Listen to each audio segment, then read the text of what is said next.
রাজা রামমোহন রায় ছিলেন ব্রিটিশদের দালাল, অথবা পশ্চিমবঙ্গ হলো বাংলাদেশি আর রোহিঙ্গাদের রাজ্য। পশ্চিমবঙ্গ সম্পর্কে এমন ধরনের নানান অবিবেচক মন্তব্য করে চলেছেন বিজেপির নেতা মন্ত্রীরা। जिसमें एक राजा राममोहन राय भी थे, वो भी अंग्रेजों के दलाल के रूप में देश में काम करते रहे हैं। वो बांग्लादेशी सरकार है, रोहिंग्या की सरकार है, बंगाल की जनता भी।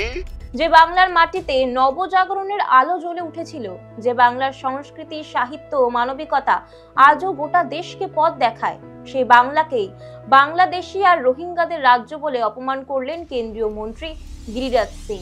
এবং এটি প্রথম নয়, বছরের পর বছর ধরে বিজেপির নেতারা কখনো আমাদের ভাষা, কখনো আমাদের সংস্কৃতি, কখনো আমাদের পরিচয়কেই প্রশ্নবিদ্ধ করে তুলছেন।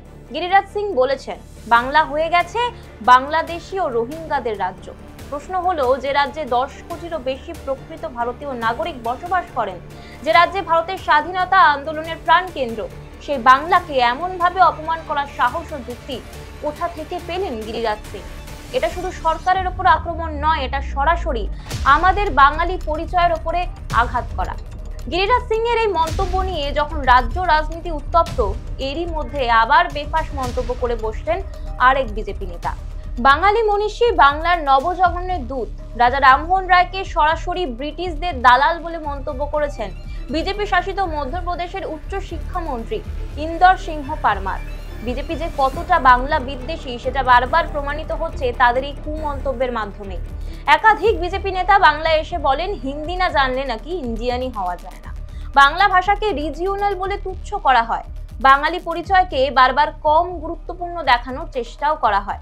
যে বাংলায় বিদ্যাসাগর ভাষার স্বাধীনতা শিখিয়েছিলেন, সেখানে এসে বিজেপির কিছু নেতা আজ আমাদেরই ভাষাকে ছোট করে চলেছেন ক্রমাগত। বহুবার বিজেপি নেতারা দাবি করেছেন যে বাংলায় বাংলাদেশি অনুপ্রবেশকারীরা ভোটের ফল বদলে দিচ্ছে, অথচ কোনো সরকারি তথ্য বা ইসির যাচাইযোগ্য রিপোর্টে এই ধরনের দাবির কোনো প্রমাণ নেই।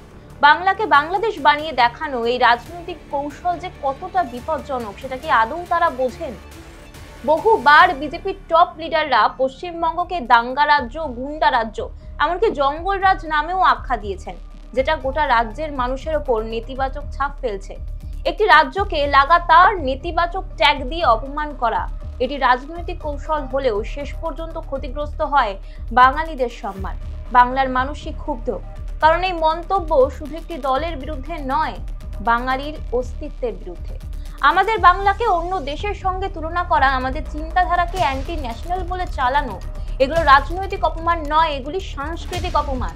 এটি হচ্ছে ভোটের নামে বাংলাকে বিদেশি বানানোর চেষ্টা, যেটা বাঙালির আত্মসম্মান কখনোই মেনে নেবে না। এই বাংলাদেশকে দিয়েছে রবীন্দ্রনাথ, নজরুল, নেতাজি, বিদ্যাসাগর, জগদীশ চন্দ্র বসু, সত্যজিৎ রায়, আরো কত মহাপুরুষ। সংস্কৃতিতে, বিজ্ঞানে, শিক্ষায়, স্বাধীনতা আন্দোলনে বাংলা ভারতের মেরুদণ্ড। আর সেই বাংলাকে আজ রোহিঙ্গার রাজ্য, বাংলাদেশি রাজ্য বলা, এটা শুধু রাজনৈতিক নয়, সাংস্কৃতিক বেয়াদবি। সমালোচনা চলবে, নির্বাচনও চলবে, কিন্তু রাজনৈতিক লড়াই করতে গিয়ে বাংলাকে অপমান করা, এটি বাঙালি কখনোই ভুলে থাকবে না। বাংলাকে ছোট করে, বাঙালিকে অপমান করে ভোট পাওয়া যায় না, এটাই বাংলার বার্তা। এ বিষয়ে আপনার মতামত অবশ্যই জানাবেন আমাদের। আজ এখানেই শেষ করছি, আবার দেখা হবে পরের কোনো পর্বে। দেখতে থাকুন রাজ্য, ভালো থাকবেন।